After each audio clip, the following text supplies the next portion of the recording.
trusting them, going along with it, that was going to make our marriage survive. Are you using an absolute here and saying that all the men were controlling and manipulating? Who was the ringleader? Cameron. Cameron. For me, I don't get why Lauren has more vim for Cameron than she has for Orion. Orion treated her badly, so the idea that she'd be more upset with Cameron over Orion make it make sense.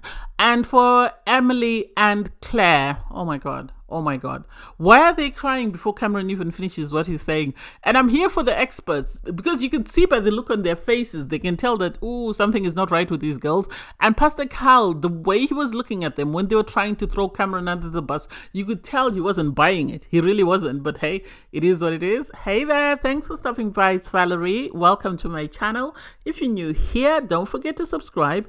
Click the like button, turn on the notification bell for when I upload new videos, and definitely leave a comment.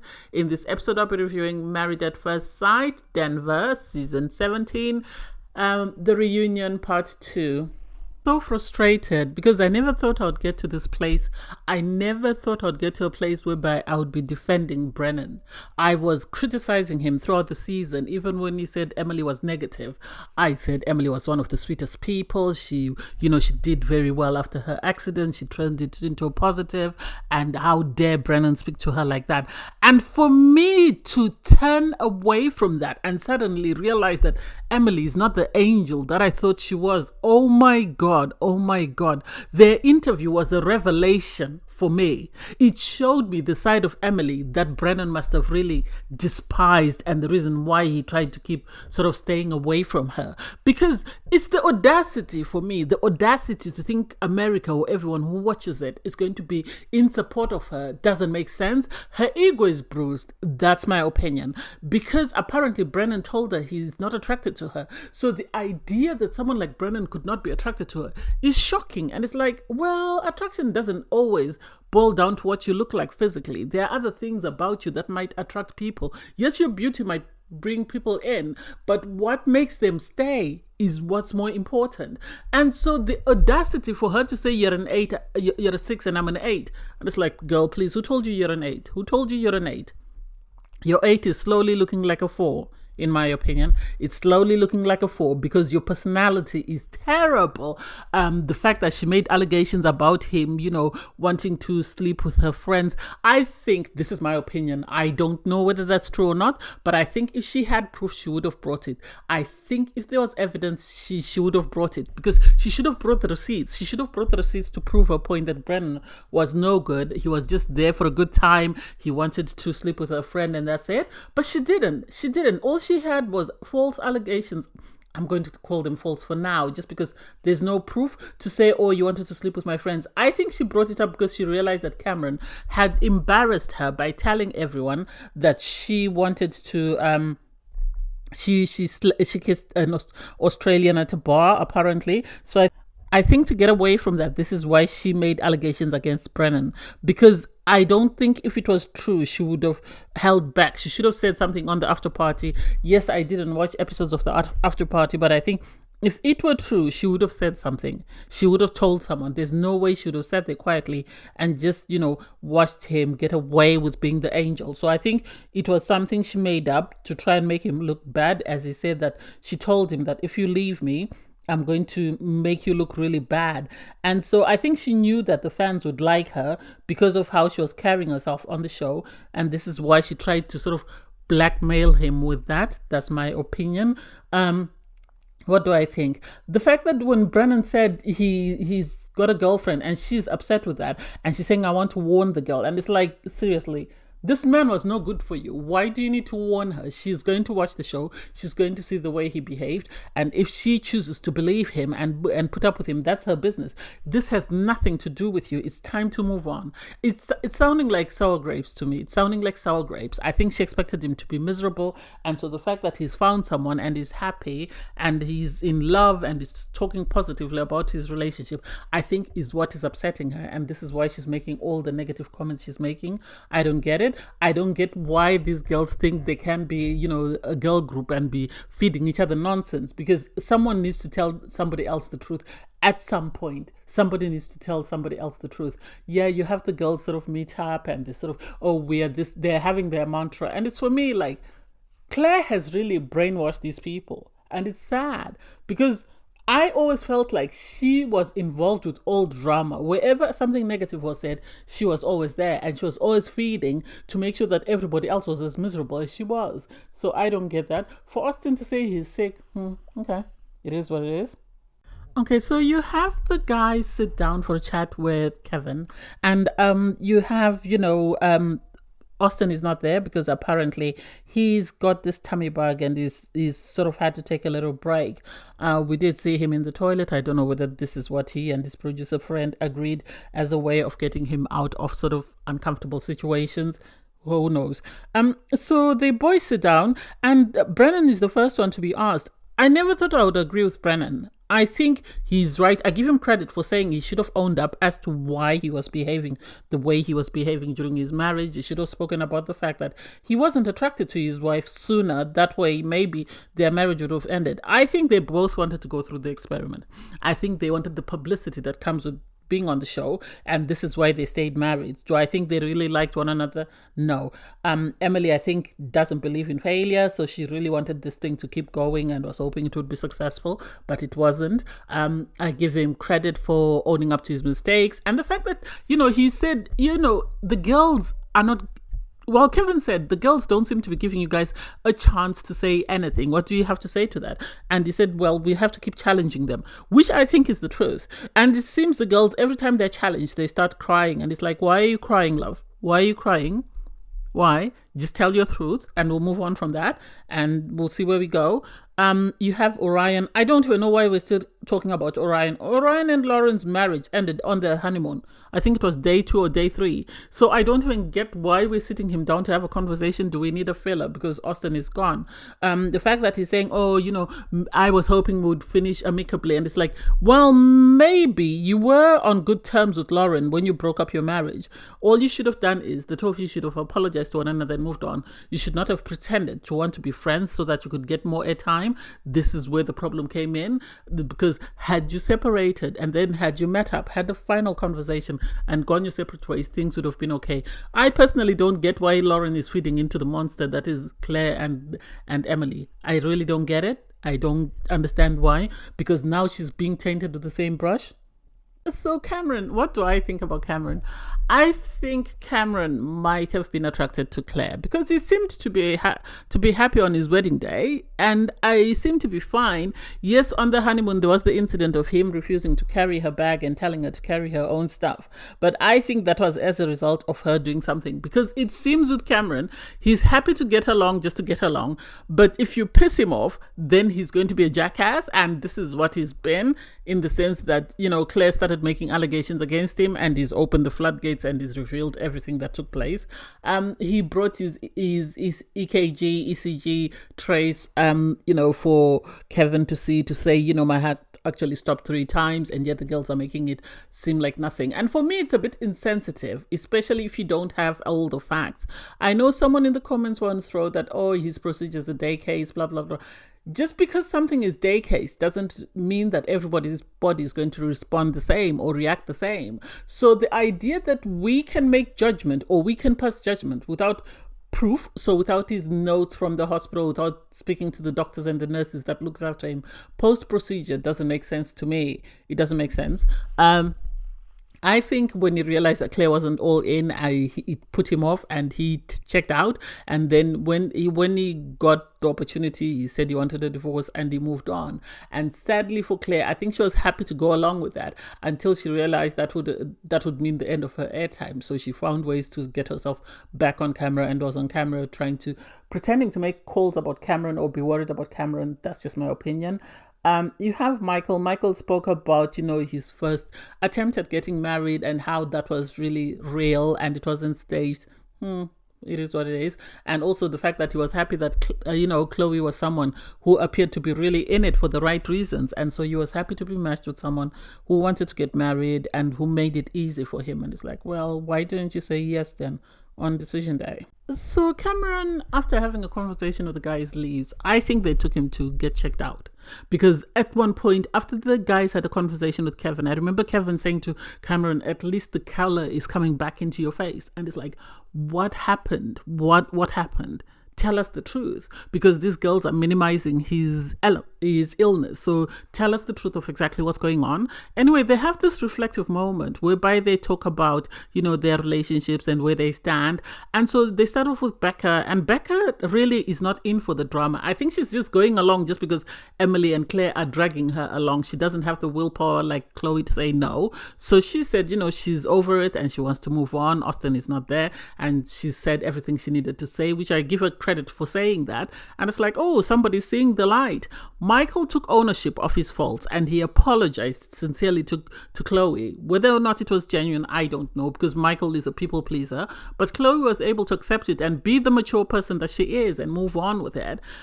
You had Brennan tried to own up for his mistakes and try to apologize. And Emily's like, well, I don't believe that. You only say what you need to say in order to get yourself out of trouble. And it's like, this is what he meant about negativity. Even he said that. This is what I meant about negativity. And the more Emily opens her mouth, or the more Claire opens her mouth, the worse it becomes.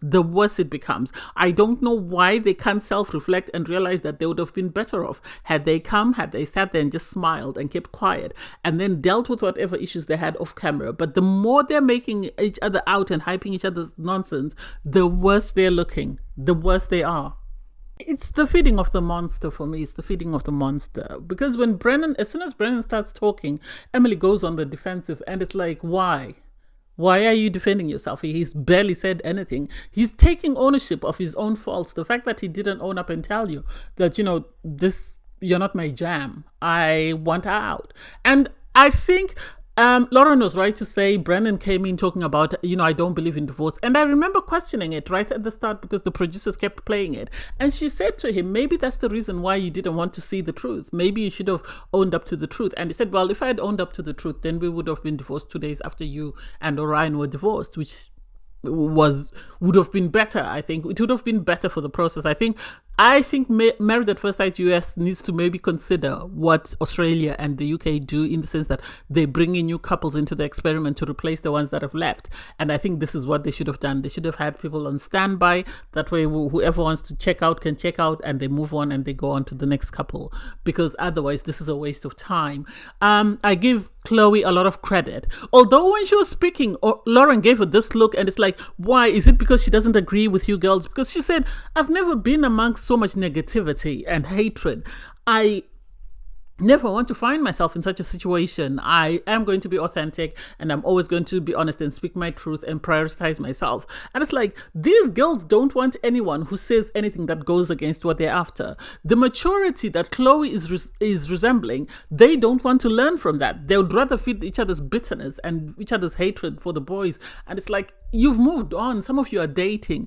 Date whoever you're dating and keep it moving. There's no need to continue to sort of cry over spilled milk.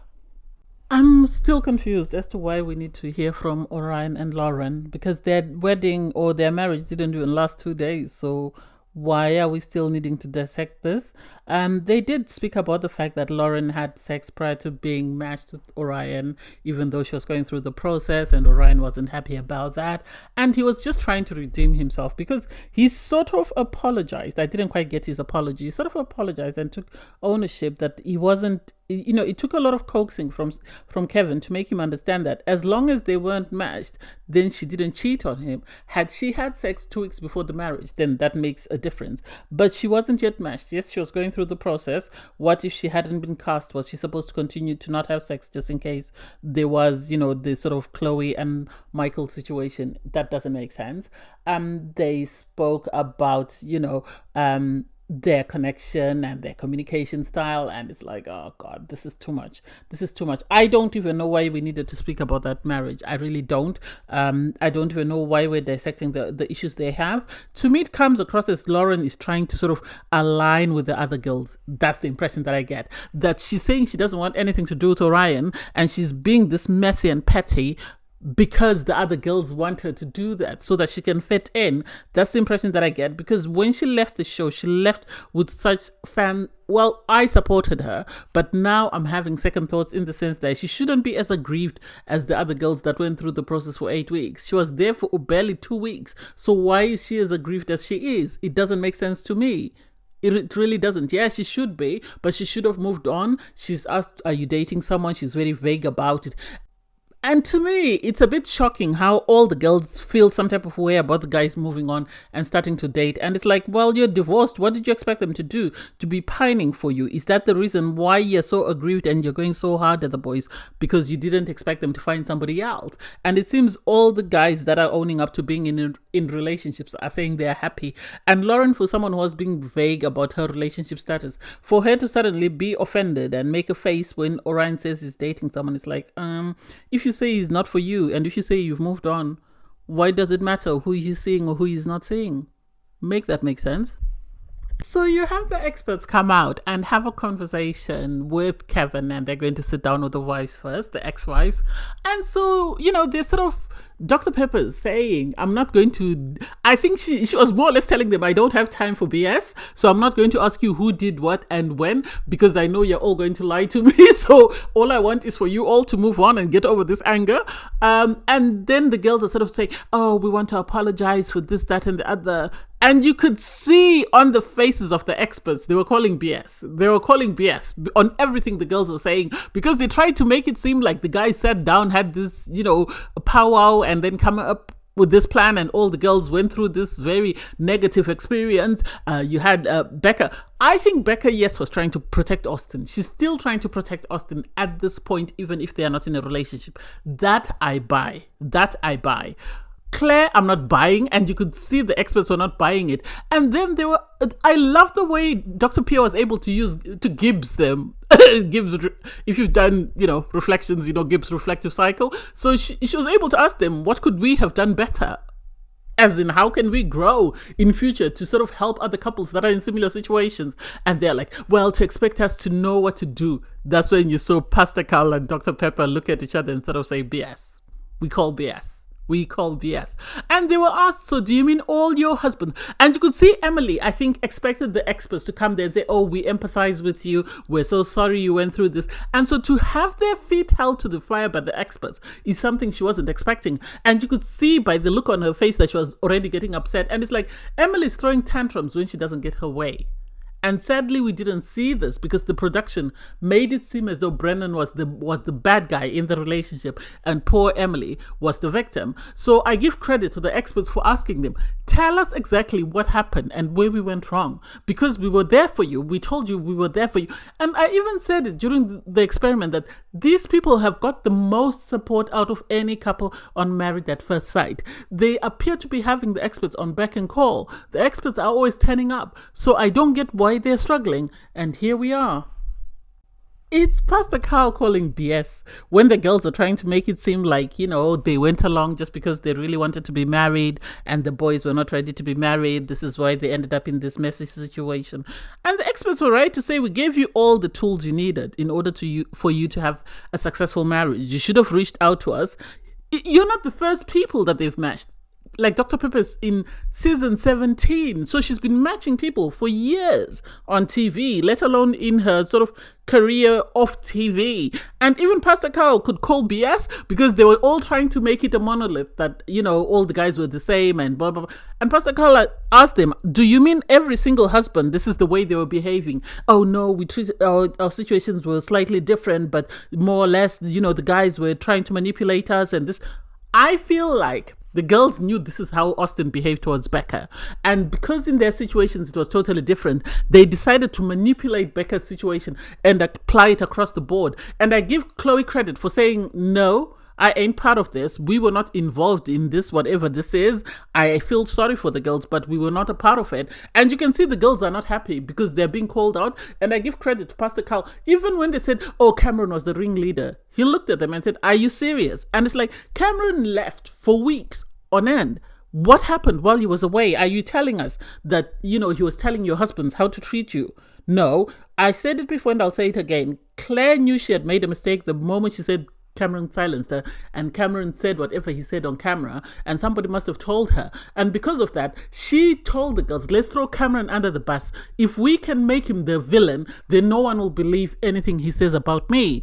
And it's like, well, the truth is, everyone can see there's holes in your explanations. You're as much responsible for the situation as the boys. So please stop playing victim. I give Dr. Pepper credit for saying, you're not naive, you're not wilting flowers. You're girls that have accomplished a lot in your own personal lives. So you can't tell me suddenly that you didn't have a voice. For Claire to say she's a therapist and yet she can't speak up for herself doesn't make sense to me. I call BS.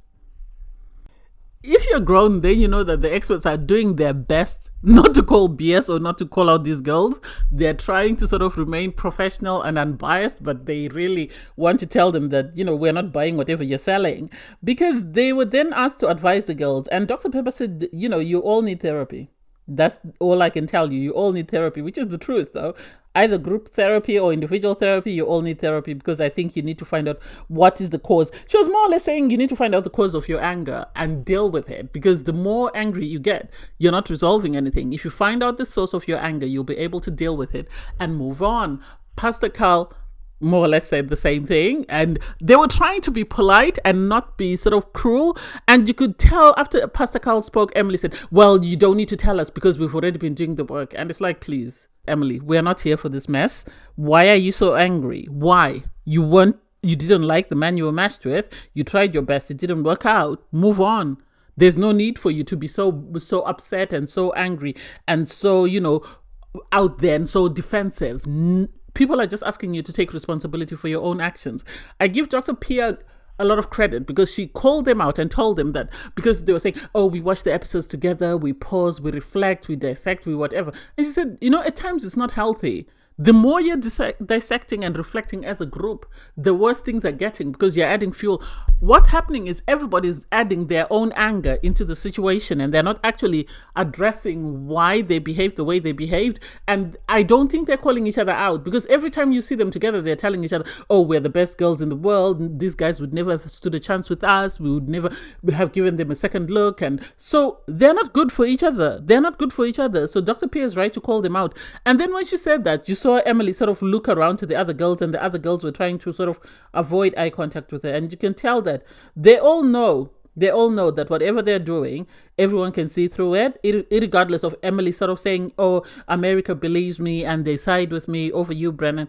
Everyone can tell that the girls were as much involved as the guys, and they are not buying whatever nonsense the girls are trying to play with by saying, oh, we were victims of the boys because they were trying to sort of portray this picture. I'm not buying it. So you have the boys sit down with the experts, and Dr. Pepper was sort of expressing concern because she really wanted to speak to Cameron, because the girls had thrown Cameron under the bus. And so the fact that he came back, and it's interesting how Emily's minimizing Cameron's illness, and yet you have someone like Kevin saying to Cameron, oh, you look a lot better. And it's like, what was going on then? I feel like they ran him for medical assessments just to make sure he was okay. They were given the green light, and then he came back and he continued with the reunion. For Austin, I don't get it. I don't get why he needed to trim his beard, but hey, if that works for him, hooray. And then you had Dr. Pepper sort of have a one-on-one with Cameron and sort of say to him, how did you convince everybody? Because everybody is throwing you under the bus and saying that you're the one who came up with the plan to get everybody on board and have them sort of act out a script. And he tried to get the exact answer. Cameron is quite an intelligent guy. He was trying to get the experts to sort of try and see, like, how does it make sense to you that I would be able to convince all these people, sort of like become a cultish leader and sort of tell them this is where we're going and this is how we're going to do it. It doesn't make sense. It does not make any sense. And I give credit to the experts for actually listening to him. I like the fact that he apologized. Well, all the boys apologized more or less to the experts to say, we're sorry for the way we behaved. We should have been more open with you. And I give a lot of credit to Brennan because he actually apologized to Dr. Pia.